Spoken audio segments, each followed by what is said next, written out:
Hello friends, welcome to Bismi சமையல். Kitchen tips videos எல்லாம் நிறைய பார்த்துருப்பீங்க. ஒரு விஷயத்தை இப்படி செய்யலாம் அப்படி செய்யலாம்னு சொல்லிட்டு நிறைய சொல்லியிருப்பாங்க. ஆனால் அதெல்லாம் ஒர்க் அவுட் ஆகுமான்னு கேட்டிங்கன்னா சந்தேகம்தான். ஸோ அப்படி நான் ட்ரை பண்ணி பார்த்த ஒரு சில விஷயங்களை இந்த வீடியோவில் ஷேர் பண்ணியிருக்கேன். அந்த டிப்ஸ் எல்லாம் ஒர்க் அவுட் ஆச்சா இல்லையா அப்படிங்கிறத வீடியோக்குள்ளே போய் பார்க்கலாம். வீடியோக்குள்ளே போகிறதுக்கு முன்னாடி நம்ம சேனலை நீங்கள் ஃபர்ஸ்ட் டைம் பார்க்குறீங்கன்னா மறக்காமல் சப்ஸ்கிரைப் பண்ணிக்கோங்க. இப்போ நம்ம ஃபர்ஸ்ட் டிப் என்னங்கிறத பார்க்கலாம். நம்ம எப்போயாவது சமையல் செஞ்சுட்டு இருக்கும்போது கொஞ்சம் கவனிக்காமல் விட்டுட்டாலோ அப்படி இல்லைன்னா கிச்சனில் இருந்து அங்கே இங்கே நகர்ந்து போயிட்டாலோ நம்ம சமையல் பார்த்திங்கன்னா அடிப்பிடிக்க ஆரம்பிச்சிடும். இந்த குக்கரில் நான் தண்ணியோட அளவு ரொம்ப கம்மியாக வச்சுட்டேன்னு நினைக்கிறேன். ஸோ ஃபுல்லாக அடி பிடிச்சிருச்சு. ஆனால் அடியில் இருக்கக்கூடிய லேயர் மட்டும்தான் ரொம்ப பிடிச்சிருக்கு. மேலே இருக்கிறதெல்லாம் நல்லா தான் இருக்குது. ஸோ மீதி இருக்கிற இந்த பீட்ரூட்லேயும் அடி பிடிச்ச ஸ்மெல் கொஞ்சம் கூட வராமல் நல்லா ஃப்ரெஷ்ஷாக இருக்கணும் அப்படின்னா என்ன பண்ணணுங்கிறத பார்க்கலாம். அடி பிடிக்காமல் பாத்திரத்தில் ஒட்டாமல் மேலே அப்படியே நல்லா ஃப்ரெஷ்ஷாக இருக்கும் பார்த்தீங்களா, அதை மட்டும் நான் தனியாக எடுத்துக்கிறேன். குக்கரில் ஒட்டிகிட்டு இருக்கிறதெல்லாம் நம்ம எடுக்க வேண்டாம். ஏன்னா அதில் இருந்தும் நமக்கு தீஞ்ச ஸ்மெல் வரும். மேலால் இருக்கிறத மட்டும் நான் அப்படியே எடுத்துட்டேன். ஸோ இதில் நமக்கு தீஞ்ச ஸ்மெல் வரக்கூடாது அப்படின்னா இதுக்கு நம்ம யூஸ் பண்ண போகிறது பார்த்திங்கன்னா இந்த ப்ரெட்டோட ஸ்லைசஸ் தான். இந்த அளவுக்கு நமக்கு ஒரே ஒரு ப்ரெட் ஸ்லைஸ் மட்டும் போதும். நடுவில் இருக்கக்கூடிய ப்ரெட் ஸ்லைஸ் யூஸ் பண்ணணுங்கிற அவசியம் கூட இல்லை. ரெண்டு பக்கத்துலேயும் கடைசியில் ஒரே ஒரு ப்ரெட் ஸ்லைஸ் மட்டும் ஒரு பக்கம் ப்ரௌனாக இருக்கும் தெரியுமா, அதை நம்ம யூஸ் பண்ணிக்கிட்டாலும் போதும். இதை பீட்ரூட் மேலே வச்சுட்டு அப்படியே ஒரு மூடி போட்டு மூடி வச்சிடணும். இந்த ப்ரெட் ஸ்லைஸ் இதில் இருக்கக்கூடிய ஸ்மெல் எல்லாத்தையும் அப்படியே அப்சர்வ் பண்ணிடும்.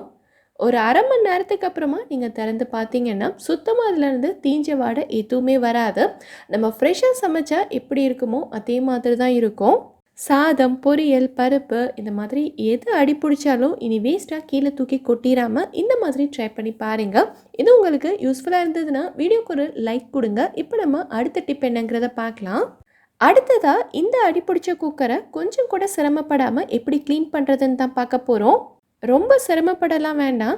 இந்த குக்கரை நீங்கள் காய விடாமல் இருந்தாலே போதும். ஸோ இந்த குக்கர் சூடு ஆறுறதுக்கு முன்னாடியே இதில் நம்ம தண்ணி ஊற்றி வச்சுக்கலாம். குக்கர் காஞ்சி போச்சுன்னா இதை க்ளீன் பண்ணுறது கஷ்டம். ஸோ சூடாக இருக்கும் போதே ஃபுல்லாக தண்ணி ஊற்றிட்டீங்க அப்படின்னா ஒரு 5 நிமிஷத்துலேயே இந்த குக்கரில் ஒட்டிகிட்டு இருக்கிறது எல்லாமே தானாகவே கலண்டு வந்துடும். தண்ணி ஊற்றிட்டு குக்கரோட மூடி போட்டு அப்படியே மூடி வச்சுருங்க. அந்த சூட்லேயே பார்த்திங்கன்னா ஒரு 5 நிமிஷத்துலேயே குக்கரில் ஒட்டிகிட்டு இருக்கிறது எல்லாமே ஈஸியாக கலண்டு வந்துடும். நான் காட்டும் போதே உங்களுக்கு தெரியும்னு நினைக்கிறேன். அடுத்து இந்த தண்ணியை கீழே கொட்டிட்டு எப்பயும் போல் ஸ்பாஞ்ச் ஸ்க்ரப்பர் போட்டு இதை கழுவி எடுத்துக்கலாம். இதுக்கு நம்ம ஸ்டீல் ஸ்க்ரப்பர் போடணுங்கிற அவசியம் கூட கிடையாது. ஜஸ்ட்டு ஸ்பாஞ்ச் போட்டு தேய்ச்சாலே போதும், நல்லா பளிச்சுன்னு வந்துடும். வேலையும் ரொம்ப ஈஸியாக முடிஞ்சிடும், தேய்க்கிறதும் ரொம்ப ஈஸி தான். ட்ரை பண்ணி பாருங்கள். இப்போ நம்ம அடுத்த டிப் என்னங்கிறத பார்க்கலாம். உப்பு இல்லாமல் எதுவுமே சமைக்க முடியாது, சாப்பிடவும் முடியாது. நம்ம ஏதாவது இனிப்பு பதார்த்தங்கள் செஞ்சால் கூட அதில் இருக்கக்கூடிய இனிப்பு சுவையை தூக்கி காட்டுறதுக்காக கொஞ்சமாக உப்பு சேர்த்து தான் செய்வோம். ஸோ அந்தளவுக்கு நம்ம யூஸ் பண்ணிகிட்டு இருக்க உப்பை பற்றி எல்லாரும் ஒரு முக்கியமான விஷயம் கண்டிப்பாக தெரிஞ்சுக்கணும். டேபிள் சால்ட்னு சொல்லக்கூடிய இந்த தூளுப்பு கொஞ்சம் கூட கட்டிப்படாமல் நல்ல மணலாக ஃப்ரீ ஃப்ளோயிங்காக இருக்கணும்னு தான் எல்லாரும் நினைப்போம். ஆனால் இந்த தூளுப்பில் கட்டிப்படாமல் இருக்கிறதுக்காக ஆன்டி கேக்கிங் ஏஜென்ட்னு சொல்லக்கூடிய ஒரு விதமான கெமிக்கல் யூஸ் பண்ணுறாங்க. இந்த ஆன்டி கேக்கிங் ஏஜென்ட்டோட வேலை என்னென்னா இதில் இருக்கக்கூடிய ஈரப்பதம் எல்லாத்தையும் உறிஞ்சிட்டு இதை நல்ல ட்ரையாக கட்டிப்படாமல் வச்சுருக்கணுன்றது தான். இந்த கெமிக்கலை அதிகமாக யூஸ் பண்ணும்போது நம்ம உடம்புக்கு நிறைய சைட் எஃபெக்ட்ஸ் வரலாம். ஸோ இனி இந்த மாதிரி தூளுப்பு யூஸ் பண்ணுறதை கம்மி பண்ணிவிட்டு நம்ம அதிகமாக கல்லுப்பையே பயன்படுத்த ஆரம்பிக்கணும். உப்புன்னா தண்ணி விட தான் செய்யும், நீர் கோர்க்க தான் செய்யும். அந்த மாதிரி ஆகாமல் இருக்க என்னென்ன வழிமுறைகள்லாம் ஃபாலோ பண்ணணுமோ அதை நம்ம செஞ்சுக்கலாம். முக்கியமாக அடுப்பு பக்கத்தில் வைக்காதீங்க. ஏன்னா சூடு பட்டுச்சுன்னா அது தண்ணி விட ஆரம்பிக்கும். ஸோ சூடான இடத்துல இருந்து தள்ளி வச்சுக்கோங்க. அடுத்ததாக பார்த்திங்கன்னா அந்த உப்பு வச்சுருக்கக்கூடிய ஜாடியோட அடியில் கொஞ்சமாக அரிசி போட்டு வைங்க.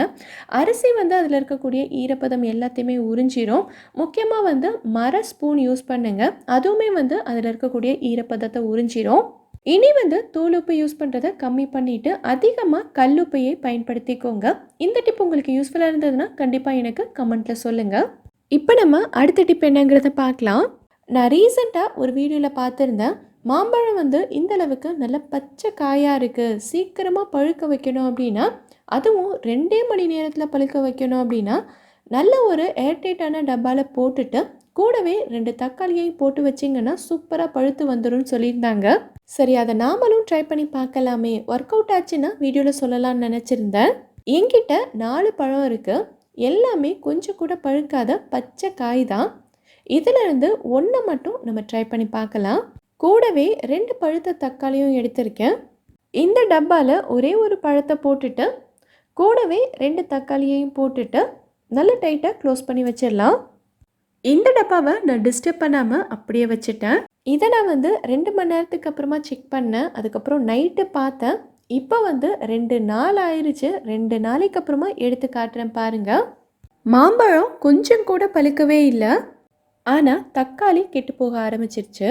நான் வெளியே சும்மா வச்சுருந்த பழங்களும் தக்காளியோட சேர்த்து போட்ட பழத்துக்கும் பாருங்கள் எந்த டிஃப்ரென்ஸும் கிடையாது.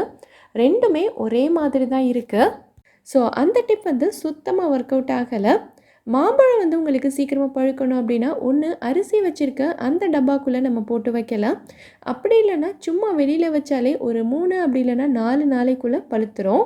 நான் எப்போவுமே இந்த மாதிரி காயாக இருக்கும்போதே வாங்கிட்டு வீட்டில் வச்சு பழுத்ததுக்கப்புறமா தான் யூஸ் பண்ணிப்பேன்.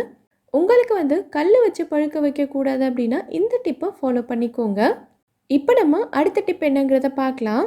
பிஸ்கெட் பேக்கெட் எல்லாம் ஓப்பன் பண்ணோன்னா குட்டீஸ் பார்த்தீங்கன்னா சாப்பிட்டு முடிச்சுட்டு மீதியை அப்படியே போட்டு வச்சுருவாங்க. ஸோ அந்த பிஸ்கெட் எல்லாம் ரொம்ப நமுத்து போயிடுச்சு அப்படின்னா அதை பழைய மாதிரி நல்ல ஃப்ரெஷ்ஷாக நல்ல கிறிஸ்பியாக எப்படி மாற்றுறதுன்னு தான் பார்க்க போகிறோம்.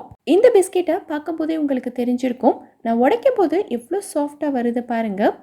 பிஸ்கெட் எல்லாம் நல்லா அழுத்தினோன்னா அப்படியே தூள் தூளாக நொறுங்கி வரும். ஆனால் இந்த பிஸ்கெட் பாருங்கள் எந்த அளவுக்கு சாஃப்டாக இருக்குன்னு.